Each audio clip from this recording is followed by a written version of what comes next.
जो नहीं जानते वो समझे कि भगवान शंकराचार्य जी क्या है। आप क्या समझते हो? महान भागवत, क्योंकि परम वैष्णवाचार्य भगवान शंकर ही तो है शंकराचार्य जी के रूप में। जो लोग निंदा करते हैं वो नहीं जानते हैं। वो हमारे आदि गुरु जगत गुरु शंकराचार्य भगवान के पद पर विभूषित हैं। वो 41वें शंकराचार्य के रूप में मनोनीत किए गए हैं और वो भगवान शिव की तरह हैं। उनके ऊपर सवाल खड़े करना, उन पर प्रश्न चिन्ह खड़ा करना ना हिंदू और हिंदुत्व और सनातन संस्कृति पर ही प्रश्न चिन्ह खड़ा करना है। शंकराचार्य जी का अपमान हो तो पूरे देश के संत समाज भत्सना करते हैं इसी सरकार का, और अब साधु संत अपमान नहीं करेंगे, पूरे देश में इस बात को ले जाएंगे।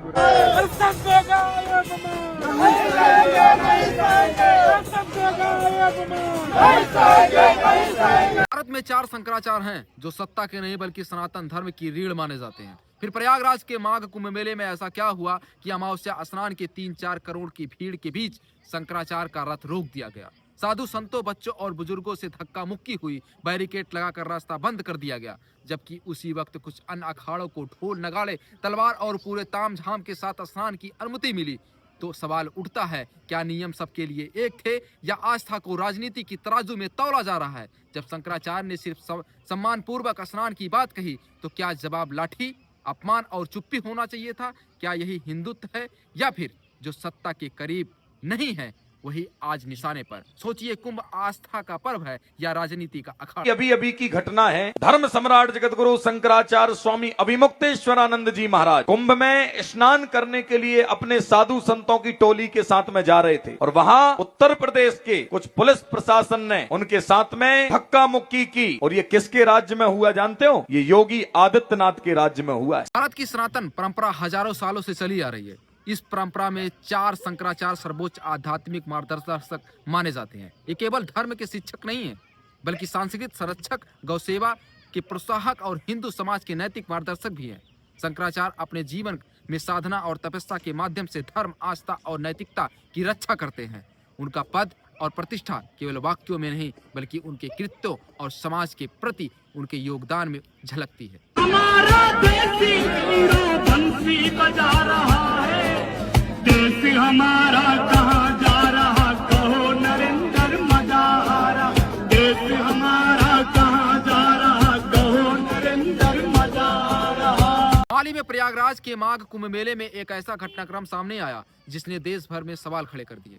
बताया जा रहा है कि अमावस्या स्नान के दिन भारी भीड़ के बीच शंकराचार्य के रथ को रोक दिया गया। प्रशासन का दावा है कि यह भीड़ नियंत्रण और सुरक्षा के लिए किया गया, लेकिन आरोपों के अनुसार इस दौरान कोई स्पष्ट प्रोटोकॉल या मार्गदर्शन नहीं था।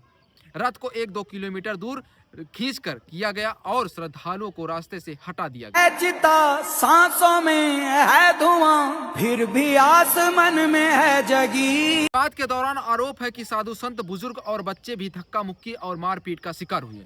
वीडियो और तस्वीरों में देखा गया कि शांति और संयम बनाए रखने के वाले संत भीड़ में फंस गए थे। यह स्थिति न केवल सम्मान की दृष्टि से गंभीर थी बल्कि आस्था और धार्मिक मर्यादा पर भी सवाल उठाती है। ऐसे में सवाल बनता है कि क्या प्रशासन ने हर व्यक्ति और धर्माचार्य की सुरक्षा सुनिश्चित की या सिर्फ भीड़ नियंत्रण की प्रक्रिया अपनाई? बैरिकेड तोड़ना इतना बड़ा अपराध हो गया कि अब शंकराचार्य जी को बेइज्जत करना शुरू कर दें। 14 साल के बच्चों को मारा है इनके लोगों ने, प्रशासन ने जूते मारे हैं, डंडे मारे हैं। बैरिकेड तोड़ने का क्या मृत्यु दंड है? यदि मृत्यु दंड है तो मृत्यु दंड दे दीजिए, क्या दिक्कत? दूसरी ओर कुछ अन्य अखाड़ों और संतों को पूरे तामझाम, ढोल, नगाड़े और रथ के साथ स्नान की अनुमति दी गई। इस भेदभाव ने सवाल खड़े किए कि नियम सबके लिए बराबर क्यों नहीं थे? क्या कुंभ मेला अब धार्मिक आयोजन से ज्यादा राजनीति अखाड़ा बन गया? इस पर बहस इसलिए तेज है क्योंकि शंकराचार्य और उनके अनुयायी राजनीति से दूर रहते हैं, लेकिन जब उनके साथ भेदभाव होता है तो उनकी आवाज ही सामने आती है। ये 2500 वर्ष की परंपरा चली आ रही है। आदि गुरु शंकराचार्य जी से ये परंपरा चली आ रही है, तब से हर वर्ष स्नान होता है। लेकिन आज ये योगी सरकार की पुलिस, ये सत्ताधीश के अंदर काम करने वाला ये नौकर, इस सत्ता के नौकर शंकराचार्य जी को रोक रहे हैं। शुरू से रोक रहे हैं। आप बोलिए, आज कह रहे हैं कि यहाँ पे भीड़ बहुत है, शंकराचार्य का प्रोटोकॉल नहीं। अरे शंकराचार्य का प्रोटोकॉल। शंकराचार्य ने आरोप लगा कि वो सम्मान पूर्वक स्नान करना चाहते थे, न कि विशेष सुविधा। उन्होंने कहा कि जब तक उन्हें बिना सम्मान के साथ स्नान करने की अनुमति नहीं दी जाती तो वहीं प्रतीक्षा करेंगे। उन्होंने प्रशासन पर भी सवाल उठाए कि अगर किसी संत को रोकना आवश्यक था तो इसके लिए संवाद और उचित मार्गदर्शन क्यों नहीं दिया गया। उनका यह संदेश साफ है कि सनातन परंपरा और आस्था को राजनीति या ताकत के खेल में घसीटा नहीं जाना चाहिए। हमने जो कुंभ में सच कह दिया था कि आदित्यनाथ भगदड़ का जिम्मेदार है और मौतों का जिम्मेदार है, उसका परिणाम है या तो वहां से सूचना आई होगी कि इनको अपमानित करो, और या तो यहाँ के अफसर उनको खुश करने के लिए हमको अपमानित कर रहे होंगे। यह पूरी घटना केवल विवाद नहीं बल्कि यह सवाल खड़ा करती है कि क्या आस्था के सबसे बड़े आयोजनों में अब राजनीति और भेदभाव हावी हो रहे हैं। अगर सनातन परंपरा के सर्वोच्च आचार्यों के साथ ऐसा व्यवहार होता है तो आम श्रद्धालु कैसे सुरक्षित और सम्मानित महसूस करेंगे। धर्म केवल नियमों और प्रोटोकॉल से नहीं बल्कि सम्मान, संवाद और समानता से चलता है। कुंभ मेला और अन्य धार्मिक आयोजन तब महान बनेंगे जब तक हर संत, अनुयायी और श्रद्धालु के लिए सम्मान और स्वतंत्रता सुनिश्चित होगी।